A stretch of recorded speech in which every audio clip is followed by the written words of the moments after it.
Bonjour à tous. Alors, pour ceux qui ne me connaissent pas, je suis Lorraine et j'aide notamment les entreprises à scaler. Si vous voulez plus d'informations sur mon activité, vous pouvez aller sur mon site web www.castaldoza-finance.com. Les détails seront dans la présentation et dans l'email que vous aurez après notre petite session du jour. Donc aujourd'hui, c'est le jour 1 du challenge, comment booster la valeur de votre entreprise. Donc bienvenue. On va voir aujourd'hui comment estimer objectivement la valeur actuelle de votre entreprise. Donc pourquoi c'est clé, cette notion de valeur d'entreprise? Parce que ça permet de fixer des priorités, d'attirer des financements, donc notamment pour faire des investissements, et enfin pour mieux piloter l'entreprise de manière générale. Donc en fonction en fait du développement, vous pourrez mettre en place des tableaux de bord, des fichiers et des actions qui vous permettront de mieux en mieux piloter l'entreprise pour atteindre vos objectifs. Donc les 5 grands drivers de valeur, quels sont-ils? Le premier, c'est la croissance. Forcément, si vous êtes aussi dans un marché qui n'est pas en croissance, ça va vous être défavorable. Donc l'idée, c'est de regarder d'une part la croissance du marché et d'autre part la croissance de l'entreprise et de ce fait, du coup, d'augmenter les parts de marché. Donc il y a un aspect concurrentiel qui est quand même important. Si vous êtes dans un marché où il y a énormément de concurrents, ça sera d'autant plus difficile d'aller gagner des parts de marché. Donc c'est pour ça que c'est une métrique en fait qui est assez importante et qui va vous permettre aussi de mieux définir votre stratégie de manière globale. Après ça, il y a la rentabilité. Donc la rentabilité, qu'est-ce que c'est? Finalement, c'est les revenus moins les coûts. Donc la rentabilité, elle va nécessairement augmenter si il y a des revenus plus importants et des coûts fixes qui sont moindres.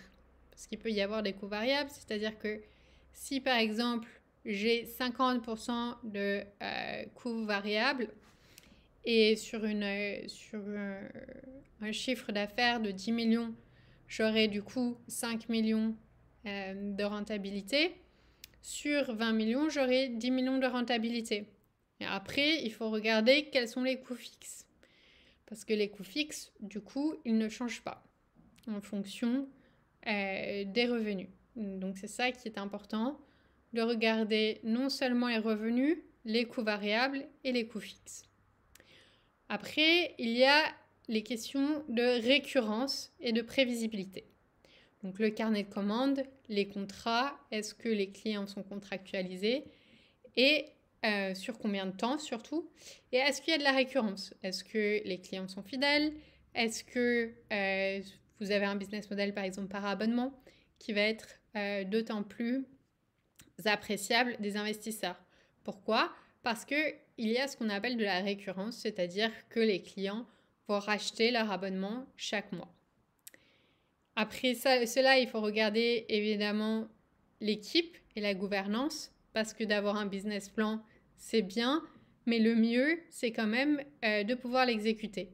Et tout ça, ça dépend essentiellement de l'équipe dirigeante et de l'équipe opérationnelle. Enfin, il y a le marché et positionnement. J'ai brièvement abordé ce sujet précédemment. C'est important de savoir comment on se situe d'un point de vue des chiffres, donc combien il y a de clients, mais aussi d'un point de vue de valeur, c'est-à-dire quel est le marché en euros. C'est-à-dire si par exemple le marché c'est 10 personnes qui vont avoir un budget de 10 euros pour le produit en question, du coup on est sur un marché en valeur de 100 euros et 100 personnes.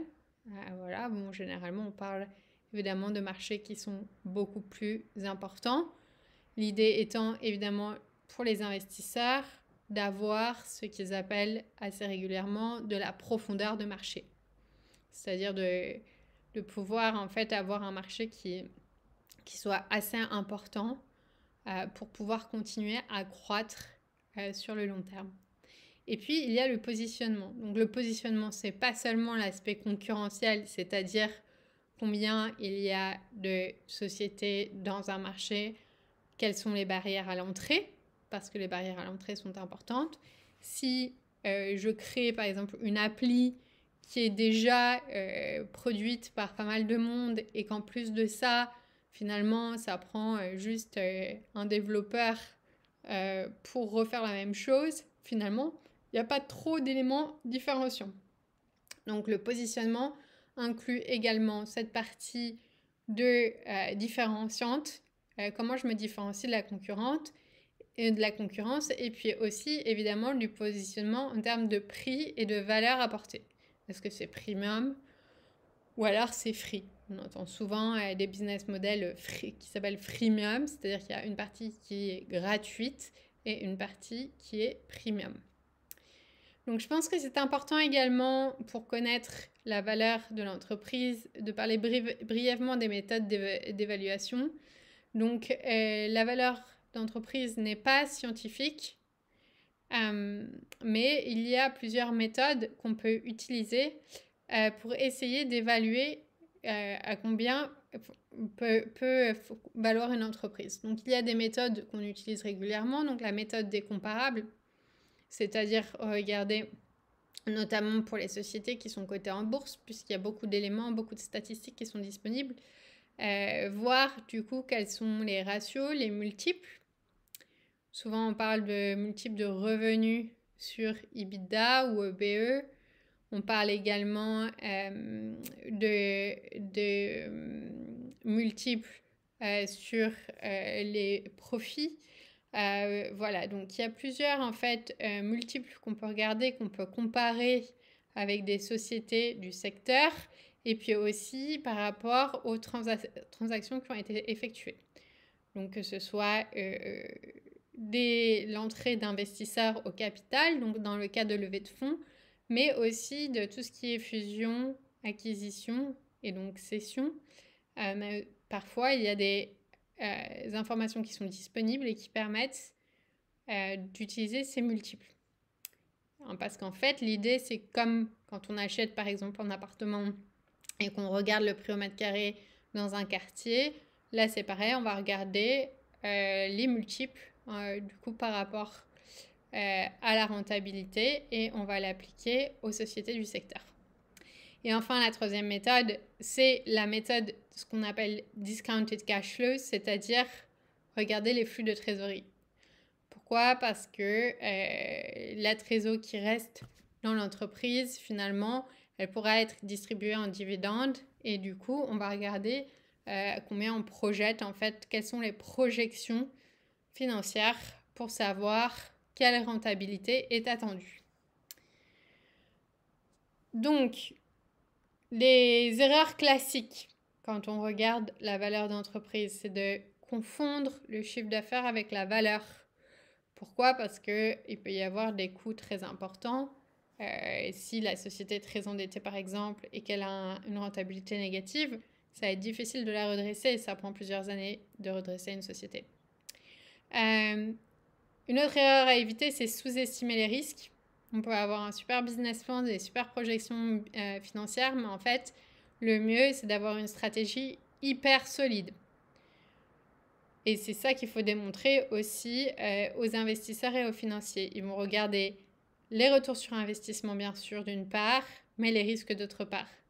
C'est-à-dire, pour un même retour sur investissement, s'il y a la société X qui va avoir un risque élevé et la société Y qui va avoir un risque bien moins élevé, en fait, finalement, c'est la société Y qui va être plus intéressante. Donc, il faut bien réfléchir à la stratégie derrière, stratégie entrepreneuriale et financière, et bien intégrer la vision dans ces chiffres.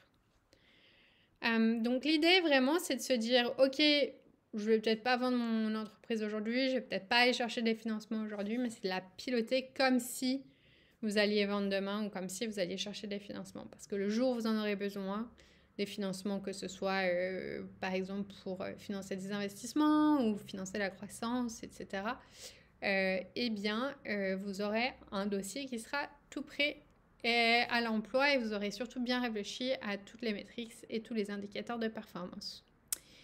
Donc aujourd'hui, eh bien, c'est fini, déjà.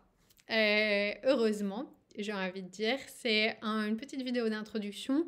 L'idée, c'est que ce challenge ne prenne pas trop de temps, ne soit pas trop chronophage. Donc c'est pour ça que les petites vidéos vont être courtes. Elles vont être suivies d'un email avec un exercice que vous aurez à faire qui vous permettra de reprendre tout ce qu'on a vu aujourd'hui, de faire un petit diagnostic audit flash de votre entreprise et qui va vous permettre de commencer à passer à l'action. Voilà, donc vous aurez tout ça par mail. Si vous voulez plus d'informations sur mes activités, ce que je fais, n'hésitez pas à aller sur mon site web.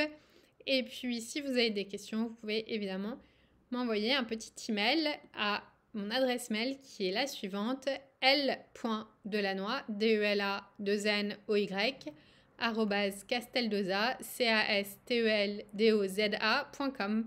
Voilà, je vous dis à demain pour une prochaine vidéo dans ce mini challenge de 5 jours. À très bientôt.